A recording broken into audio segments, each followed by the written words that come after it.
Ketua Mahkamah Konstitusi Anwar Usman mengeluarkan pernyataan soal pemimpin muda saat proses pembahasan putusan uji materi batas usia Capres-Cawapres tengah dibahas. Kritikan pun mengalir terhadap Ketua MK. Bagaimana partai politik menyikapi pernyataan Ketua MK ini? Benarkah partai politik telah menyiapkan opsi untuk menyodorkan nama Gibran Rakabuming Raka jika MK mengabulkan uji materi? Ulasannya kita bahas bersama Direktur Eksekutif Poltreking Indonesia, sudah ada Mas Hanta Yuda, dan politisi PD Perjuangan sekaligus Sekretaris Tim Koordinator Relawan Pemenangan Ganjar Pranowo, sudah ada Bung Deddy Sitorus, serta Wakil Ketua Umum Partai Golkar, sudah ada Pak Nurdin Halid. Selamat sore, terima kasih waktunya di Kompas Petang. Pak Nurdin, Bang Deddy. Selamat sore. Bang Nurdin, Bang Hanta. Selamat sore, Bu Deddy. Baik, saya coba mengkonfirmasi kepada Partai Golkar terlebih dahulu nih. Apa betul sampai saat ini masih mengusung nama Gibran Rakabuming Raka untuk dijadikan bacawa presnya dari Prabowo Subianto? Info dari mana itu, Mbak? Partai Golkar tidak pernah mengusung Gibran. Partai Golkar sampai dengan saat ini ya, dan terus itu adalah belum berubah bahwa Partai Golkar telah menetapkan Pak Erlangga sebagai calon presiden dan ataupun calon wakil presiden. Sekarang untuk calon presidennya sudah bukan tidak mungkin, tetapi sekarang beliau sekarang kita kondisikan, kita perjuangkan untuk menjadi calon wakil presiden di Pak Prabowo, karena kita telah mendukung Pak Prabowo sebagai calon presiden. Oleh karena itu maka perjuangan kita adalah Pak Erlangga Hartarto, bukan yang lainnya. Jadi saya nggak tahu info dari mana bahwa Gibran diperjuangkan oleh Partai Golkar, itu sama sekali tidak pernah dibahas dan tidak pernah kita mewacanakan itu, dan mewacanakan secara pernah lagi membahas. Nah, oleh karena itu maka sampai saat ini terus kita berjuang agar Pak Erlangga menjadi cawapresnya Pak Prabowo. Dan kalau kita melihat secara subjektif maupun secara objektif ya, saya yakin bahwa Pak Prabowo akan memilih Pak Erlangga dengan berbagai pertimbangan yang saya sampaikan tadi secara subjektif maupun objektif. Ini Mbak Cynthia. Oke, dengan berbagai pertimbangan. Baik, saya akan ke Mas Hanta terlebih dahulu. Mas Hanta, ini Ketua MK Sabtu kemarin menyebutkan bahwa banyak pemimpin-pemimpin muda, meskipun memang ini tidak bisa dikaitkan. Kalau menurut Anda etis tidak seorang Ketua MK di tengah proses yang berjalan membahas soal isu itu? Secara substansi yang disampaikan Ketua MK adalah benar ya, secara materi betul bahwa tren kepemimpinan muda dan seterusnya. Tetapi karena sedang ada proses di MK dan beliau ada Ketua MK, menurut saya menjadi kurang patut ya, kurang etis karena sedang berproses di sana. Ini semacam ditangkap publik bisa jadi kisi-kisi keputusan. Nah, kalau ternyata keputusannya ternyata memang memenangkan, bisa dikaitkan potensinya. Jadi saya kira secara substansi kita sepakat semua soal kepemimpinan muda dan seterusnya itu. Cuma timingnya itu yang mungkin menjadi catatan tidak kurang etis disampaikan oleh Ketua MK di saat MK sedang berproses dan persidangan untuk memutuskan. Apapun hasilnya ya, saya kira begitu, Cynthia.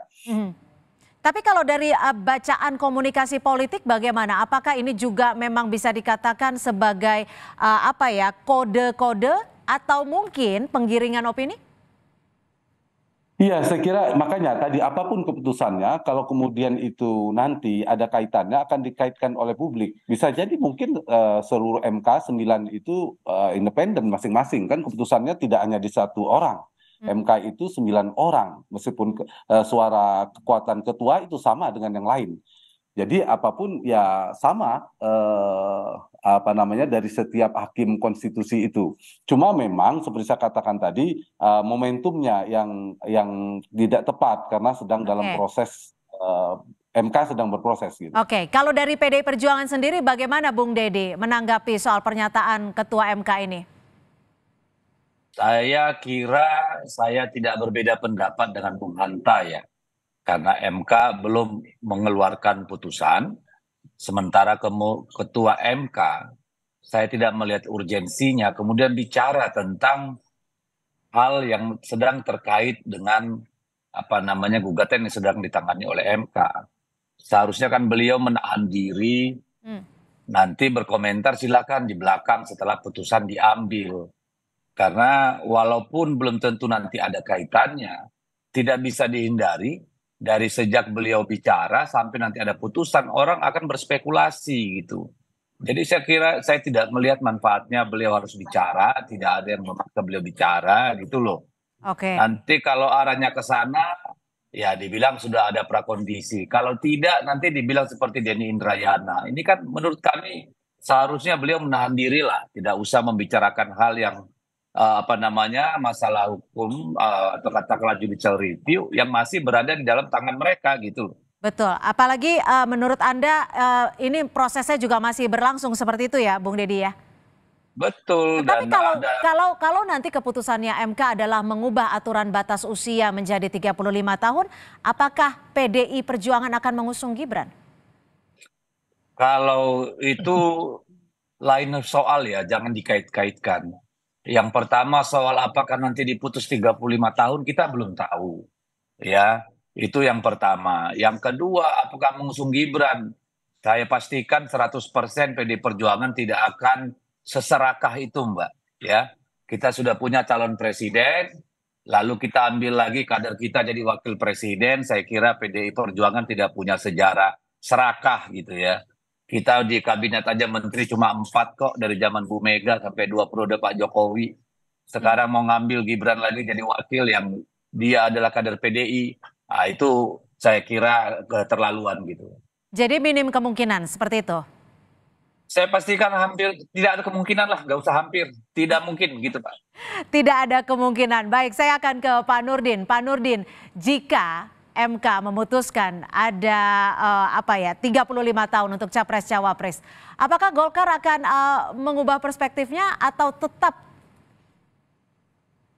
Golkar akan tetap memperjuangkan Pak Erlangga Hartarto karena itu ada keputusan organisasi Rapimnas memutuskan beliau sehingga tidak ada alasan sedikit pun Golkar memperjuangkan orang lain. Nah kemudian dari sisi substansi ya sebetulnya tidak ada salah pernyataan daripada Ketua MK, tetapi dari konteksnya dan momentumnya sangat tidak tepat. Ini bukan soal etis dan tidak etis, tapi momentumnya betul kata Bung Hanta itu sangat tidak tepat. Dan menurut saya MK harusnya menolak uji materi itu. Kenapa? Karena kalau kita mengikuti secara cermat dan saksama persidangan di MK itu, pemerintah dan DPR sebagai pembentuk undang-undang itu kan telah bersepakat, telah bersetuju untuk menurunkan batas umur. Nah kalau pembentuk undang-undang bersetuju tidak perlu melalui MK, tidak perlu menggunakan tangan MK untuk memutuskan itu. Kembalikan ke DPR saja. Nanti DPR pemerintah memutuskan itu karena di sidang MK sewaktu menjadi saksi pemerintah maupun DPR sebagai pembentuk undang-undang itulah bersetuju untuk menurunkan daripada batas usia. Nah kalau sudah menurunkan maka MK tolak saja itu uji materi, kembalikan ke DPR dan pemerintah untuk melaksanakan membuat undang-undang baru, merevisi undang-undang yang ada sekarang gitu. Itu sederhana sekali gitu. Tapi meskipun, dan normanya seperti itu. Meskipun dalam politik kita tidak bisa berandai-andai, tapi kalaupun bukankah Pak Prabowo juga sempat melirik-lirik nama Gibran dan Erlangga Hartarto juga menyebut bahwa ini ada opsi terakhir meskipun opsi terakhir. Golkar tidak akan pernah memperjuangkan Gibran untuk menjadi cawapres dari Pak Prabowo. Golkar tetap memperjuangkan Pak Erlangga Hartarto. Jangankan Gibran, Pak Ridwan Kamil saja kita tidak perjuangkan. Karena memang pusat organisasi, pusat konstitusi partai, ada memperjuangkan ketua umumnya Pak Erlangga Hartarto. Dan dari sisi objektif dan subjektif, sangat qualified, sangat memenuhi syarat daripada Pak Erlangga. Jadi jangankan Gibran yang kader PDIP, mohon maaf Bung Deddy, kader Golkar saja kita tidak perjuangkan. Yang kita perjuangkan adalah ketua partai Golkar. Kalau ada opsi lain, itu bukan kemauan dari partai Golkar, itu kehendak Pak Prabowo, itu kita tidak bisa mencampuri. Tapi kalau partai Golkar tidak ada opsi lain kecuali memperjuangkan Pak Erlangga sebagai calon wakil presiden. Oke, saya akan ke Mas Hanta. Mas Hanta, ketika nama Gibran ini juga mencuat dan mengerucut sebagai bacawa pres, apakah ini karena figur seorang Gibran atau elektabilitas Gibrannya yang memang cukup tinggi? Iya, kalau bicara Gibran tidak bisa terlepas dari Pak Jokowi. Karena kita tahu Pak Jokowi punya dampak dalam dinamika elektoral kita. Pak Jokowi atau Jokowi Effect ini diperbutkan. Kenapa Pak Jokowi punya dampak?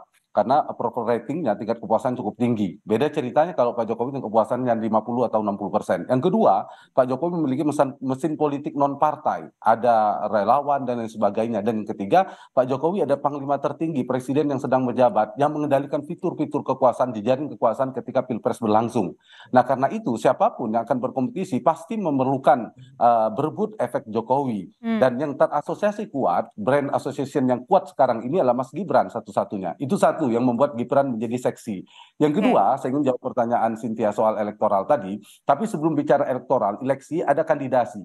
Nah, saya melihat di koalisi Pak Prabowo, tadi Pak Nurdin sudah menyebutkan nama Pak Erlangga, ada Pak Erick Thohir yang keluar dari PAN dan seterusnya. Bisa jadi ini perkiraan kalau kemudian MK ya, saya mengasumsikan misalnya MK mengabulkan, itu bisa jadi ini menjadi jalan tengah. Ya udah, bukan Pak Erlangga, bukan siapa, jadi jalan tengah, solusi dari dinamika di internal. Nah, dari sisi elektoral, Cynthia mengatakan tadi, memang tidak setinggi Pak Erick Thohir, misalnya Pak AHY, ada Sandiaga Uno, tapi sekarang ada muncul angka Gibran di survei kami poltreking lumayan ya, meskipun satu digit di angka 7%.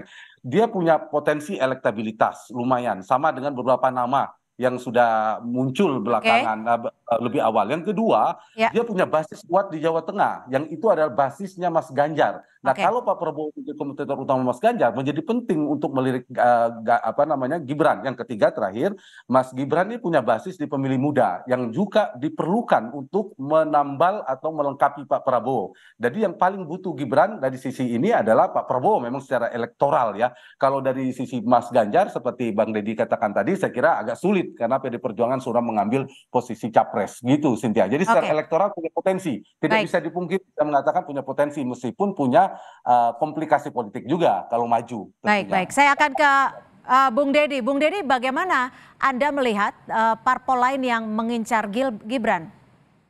Saya kira tadi sudah dijelaskan Bung Hanta Yuda ya, bahwa sebenarnya bukan Gibrannya, tetapi approval rate yang tinggi terhadap Pak Jokowi itu ada upaya untuk melakukan framing, mendapatkan efek positif dari situ. Jadi Pak Jokowi ditempel, lalu Gibran diajak-ajak. Ini kan upaya membangun satu persepsi publik bahwa ini segaris dan sebangun dengan Pak Jokowi. Harapannya ya tadi elektoral itu. Tetapi saya punya keyakinan bahwa Pak Jokowi tidak akan berkenan, dan Mas Gibran sudah berkali-kali bilang tidak. Jadi kalau ada yang masih mengorek-ngorek itu ya tadi mau sedang mengemis popularitas Pak Jokowi supaya pindah ke dirinya, kira-kira seperti itu kalau menurut saya. Oke, terakhir saya akan ke Pak Nurdin. Bagaimana sikap dari Partai Golkar untuk mengantisipasi putusan dari MK ini? Kita tidak ada hal yang membahayakan, maksudnya tidak ada persoalan khusus karena lobby politik sangat berjalan dengan sangat cair dan dinamis. Hubungan Pak Erlangga dengan Pak Prabowo sangat dekat, baik di kabinet maupun di luar kabinet. Oleh karena itu tidak perlu ada persiapan khusus, karena ketika MK memutuskan misalnya menyetujui atau memutuskan bahwa umur ada 35 tahun dan sebagainya, Golkar tidak ada urusan dengan itu. Golkar tetap akan memperjuangkan Pak Erlangga sebagai calon wakil presiden. Nanti kita berpikir setelah misalnya ini tidak tercapai, baru kita berpikir apa yang dilakukan Partai Golkar.